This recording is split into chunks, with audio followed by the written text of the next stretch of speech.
আলহামদুলিল্লাহ সুম্মা আলহামদুলিল্লাহ, অশেষ কৃতজ্ঞতা মহান রব্বুল আলামিন আল্লাহ রব্বুল আলামিনের কাছে।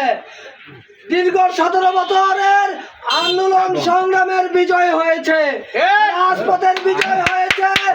আন্দোলন সংগ্রাম রাজপথ কখনো হাঁটতে পারে নজরুল ইসলাম আজাদ ভাইয়ের যেই ত্যাগ, যেই সংগ্রাম, আজ সেই সংগ্রাম এবং ত্যাগের ফল এবং বিজয় তিনি পেয়েছেন।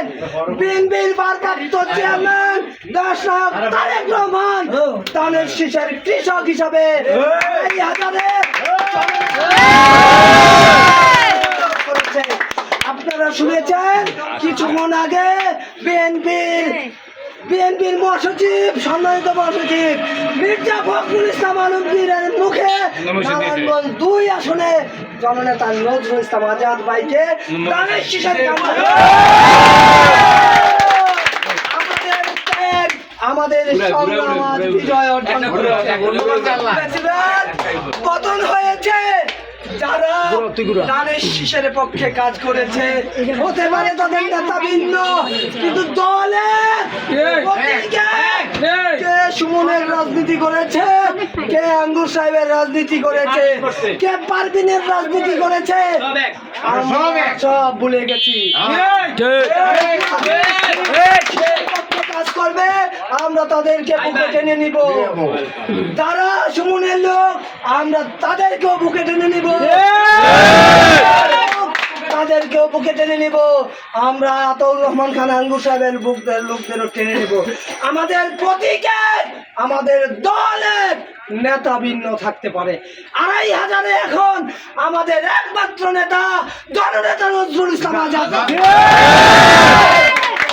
লক্ষ্য, একটাই উদ্দেশ্য, মানুষের দ্বারে দ্বারে যাবেন, মানুষের ঘরে ঘরে যাবেন, হাতে ধরে পায়ে ধরে ধানের শীষের পক্ষে ভোট পাবেন।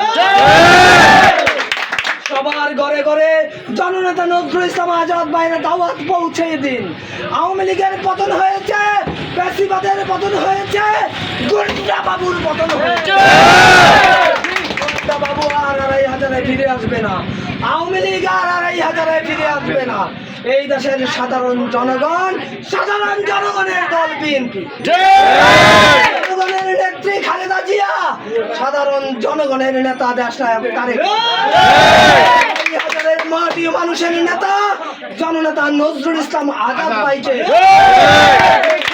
ভোট দিয়ে সর্বোচ্চ ভোটের ব্যবধানে আমরা সংসদে পাঠাতে পারি। আমরা সেই লক্ষ্যে কাজ করে দেব। আমাদের মধ্যে আর কোনো দ্বিধাদ্বন্দ্ব নাই, আমাদের মধ্যে সুমন নাই, আমাদের মধ্যে আঙ্গুর নাই, আমাদের মধ্যে পারভিন নাই, আমাদের মধ্যে আছে বিএনপি, আমাদের মধ্যে আছে ধানের শীষ। পক্ষে কাজ করবেন না, ভোট ভিক্ষা করবেন না, মানুষের ঘরে ঘরে যাবেন না। আপনারা সবাই দোয়া করবেন। আমরা এমন একজন নেতা পেয়েছি যেটা আমার পরম সৌভাগ্য, যেই নেতা কোনোদিন নির্বাচিত না হয়েও শত শত কোটি টাকা খরচ করেছে বিএনপি নেতা। যেই নেতা 2500 প্রত্যেকটা মসজিদ মাদ্রাসায় ন্যূনতম 1 লক্ষ টাকা করে দান। যেই নেতা 2500 হিন্দু নয়, মুসলিম নয়, সংখ্যালঘু নয়, সবাই ধর্মীয় অনুষ্ঠানে নিজস্ব অর্থায়নে অনুদান দান করেছেন। তিনি 2500 35টা মণ্ডপে 50 লক্ষ টাকার উপরে কালী পূজায় অনুদান দিয়েছেন। উনি শুধু মুসলমানের নেতা নন, উনি 2500 আপামর জনগণের হিন্দু বৌদ্ধ খ্রিস্টান সকলের নেতা জননেতা নজরুল ইসলাম আজাদ ভাইকে আমরা বিপুল ভোটে 2500 থেকে বিজয়ী করে সংসদে পাঠাবো। আমাদের একজন মন্ত্রী উপহার দিবেন। আমরা আশা করি স্বাধীনতার 54 বছরের ইতিহাসে 2500 কখনো মন্ত্রী পায় নাই। এইবার ইনশাআল্লাহ আমরা পাবো। বাংলাদেশ জিন্দাবাদ, বাংলাদেশ জাতীয়তাবাদী দল বিএনপি জিন্দাবাদ, 2500 উপজেলা বিএনপি জিন্দাবাদ, জননেতা নজরুল ইসলাম আজাদ ভাই জিন্দাবাদ। তারুণ্যের অহংকার, আগামী দিনের অবশ্যম্ভাবী প্রধানমন্ত্রী জননেতা তারেক রহমান জিন্দাবাদ, বাংলাদেশ জিন্দাবাদ।